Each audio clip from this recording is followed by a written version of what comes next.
katiwala, balik po kita digdi sa tuyang programang Hello Fathers ngunya na Martes, petsa 27 kan bulan na Enero. No? So bago an sa tuyang break ya non an sa tuyang pag explain kan anong mangyayari sa maabot na Lunes, no?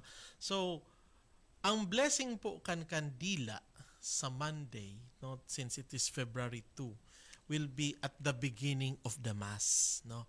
Nasa rito po yan, nasa ritual iyan. No? Kaya kung po pwede, maatab kita. No, siring po iyan pag Palm Sunday, no? Pag Palm Sunday baga po sa pagbendisyon kan oliba, no? So it is done at the beginning of the mass, no? So iyo po ang sinusunod, no? Na rito kan simbahan, ritual, no?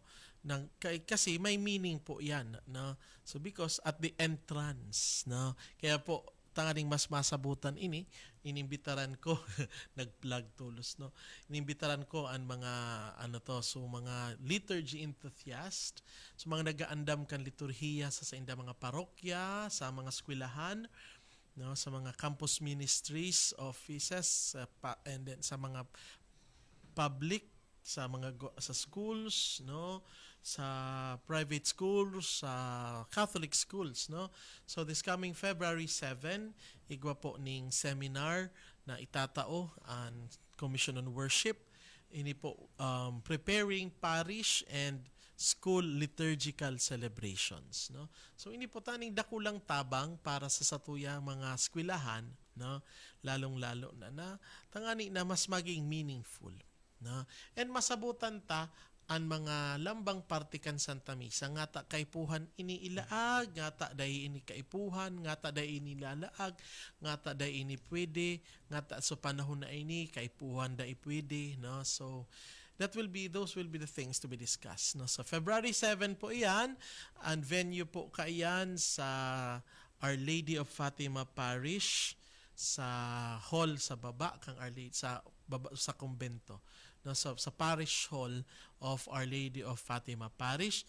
8:30 a.m. ang registration and 300 pesos po ang registration, no? So para po sa mga schools, no, sa campus ministries, no, and then sa parishes and liturgy enthusiasts, no? So topics to be discussed: basic understanding of what is liturgy, so GIRM, and the structure of the mass. And of course in the afternoon, one of the important topics na importanteng maaraman and masabutan is the liturgical calendar. No, kasi di po masasabutan ta kung ata sa selebrasyon na ini pwede gamiton nga ta ini ginaginikibo.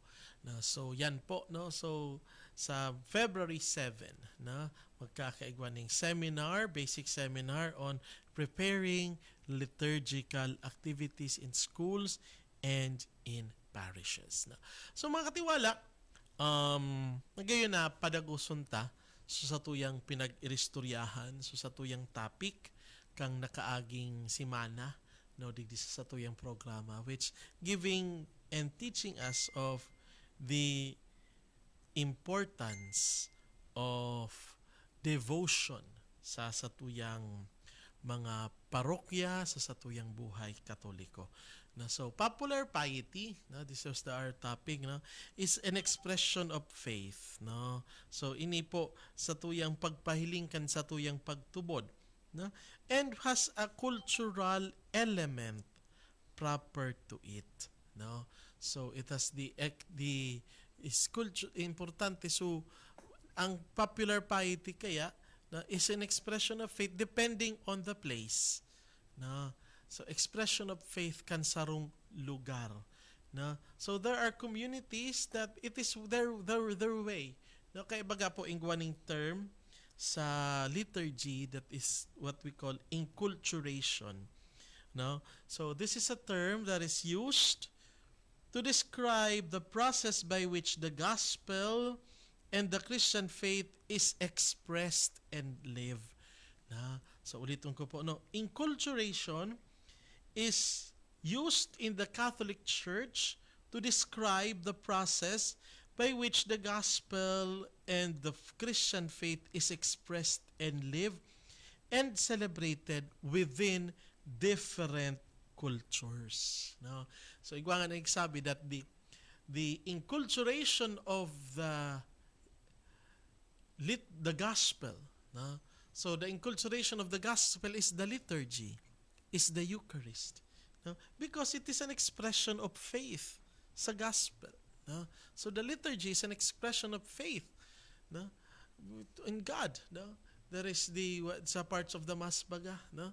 So there is we remember His passion, death, and resurrection, no? In the different parts of the Mass. No? So siring man po kayan ang popular piety. No? They are expressions of faith with cultural elements with it. But as long as, this is one important matter, no? Na yaon ang guidance kang simbahan. No? So the church, the magisterium, the popular piety, expression of faith, must always be guided by the magisterium of the Catholic Church. No? So you will see if it's theologically sound, no, theologically right, and sa tuwing ginigibo, our prayers are in line with our Catholic teachings and Catholic faith. No? So kaya po, there are some devotions that are not accepted. There are some devotions that are approved by the church. No? So that is why, yan pong sarong no, sarong take in consideration ta. No? So naday mag-route ang buot pag kino-correct. No? So ang iba kaya pag kino-correct, pag sinasabing sala ang yes, expression of faith, but sometimes it must be in line with the right teachings. No? Tamang katukduan, tamang theology kan sa tuyang simbahan. No? So kaya baga po in some novenas, no, some mga devotional prayers, in some booklets, there is what sa first pages yan, no, yaong baga po ang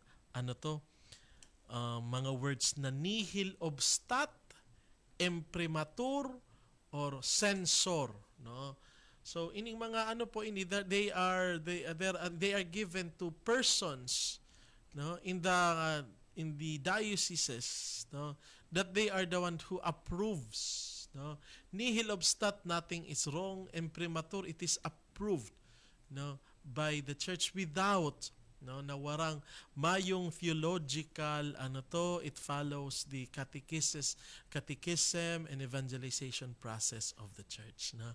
So kaya importante po, no? So yan, no? So popular piety are expressions of faith. Kaya baga po pag ining ginigibo pag Mayo, no, ining mga practices sa Mayo, pag Mayo, no, so inaayos ta, no, hinuhusay ta tangani na makapagpahiling talaga kita, no, makapag-express kan tunay na debosyon pag Mayo, pag tunay na debosyon sa Santa Cruzan as in Flores, no, na minsan baga po nawawara na nadadivert sa kung manlain-lain na mga manlain-lain na mga practices, no. Kaya we are encouraging, no, duman kita sa tama, no. So let us po kita madagit, no, minsan na pag kino-correct ngata ngay arog na kayan, pinakiarama na naman ngayon, no. So dayman po, we are just correcting what is right, what is theologically right, and what is accepted in the teachings of the Catholic Church. No? Yes, sabi ko kaito when I give this talk, no. This popular piety are authentic expressions of faith. They are not at odds with liturgy, but they must be with the guidance and of the proper authority of the faith of the church, no. So these are genuine forms of faith, no, derived from the culture, from the people, no. Kaya ang popular piety po, yaman kan sa tuyang simbahan, kayamanan kan sa tuyang simbahan, but it must be expressed and done in the proper way.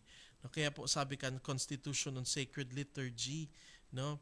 Popular devotions of the Christian people are highly commended provided that they accord with the laws and norms of the church, above all when they are ordered by the Apostolic See.